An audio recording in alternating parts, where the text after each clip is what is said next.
DC office ಮುಂದೆ DC ಸಾಹೇಬರಿಗೆ ನಾವು ಮನವಿ ಪತ್ರ ಕೊಡಕ್ಕೆ ಬಂದಿದ್ದವ್ರಿ.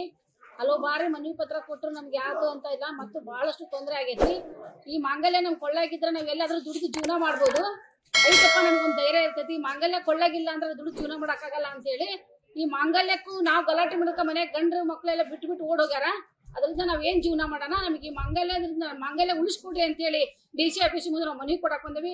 ಉಳಿಸ್ತಿರೋ ಅಥವಾ ಮುಂದೆ ನಾವ್ ಏನ್ ಮಾಡ್ತಾರೋ ಅಂತಮಿಕ್ಕೆ ಇದನ್ನು ನಾವು ಮನವಿ ಪತ್ರ ಸರಿಯಾಗಿ ತಗೊಂಡು ನಮಗೆ ದಾರಿ ಕೊಡ್ಲಿಲ್ಲ ಅಂದ್ರೆ ಮುಂದೆ DC ಆಫೀಸ್ ಮುಂದೆ ಏನಾಗಿ ಮಾಡ್ಕೊಂತೇವೆ ಗೊತ್ತಿಲ್ಲ ನಮ್ಗೆ.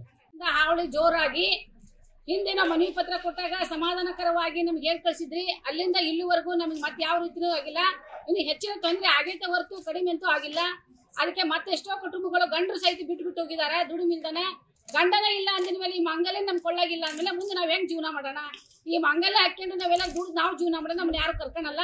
ಅದಕ್ಕೆ ನಮ್ಗೆ ಏನಾದ್ರೂ ಮಾಡಿ ನಮಗೆ ಮೈಕ್ರೋ ಬಜೆಟ್ ಇಂದ ಬಡ್ಡಿ ಸಾಲಗಾರರಿಂದ ನಮಗೆ ಸಹಾಯ ಮಾಡಿಕೊಟ್ರೆ ನಿಮಗೆ ನಾವು ಮುಂದೆ ಮಾಡಿದ್ರಪ್ಪ ಅನ್ನೋದು ಹೆಸರಿಲ್ಲ ಅಂದ್ರೆ ಎಲ್ಲ ಬಡ ಹೆಣ್ಮಕ್ಳು ಬಂದು DC ಆಫೀಸ್ ಮುಂದೆ ಒಂದು ಏನಾರ ಬಾಟ್ಲಿ ಗಿಟ್ಲಿ ತಗೊಂಬಂದು ಸಹಾಯ ಪರಿಸ್ಥಿತಿ ಬಂದೈತಿ.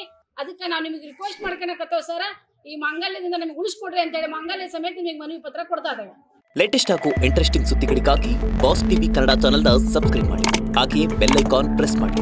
ಇದರ ಜೊತೆಗೆ ಫೇಸ್ಬುಕ್, ಇನ್ಸ್ಟಾಗ್ರಾಮ್, ಎಕ್ಸ್ ನಲ್ಲೂ ಮಿಸ್ ಮಾಡದೆ ಫಾಲೋ ಮಾಡಿ.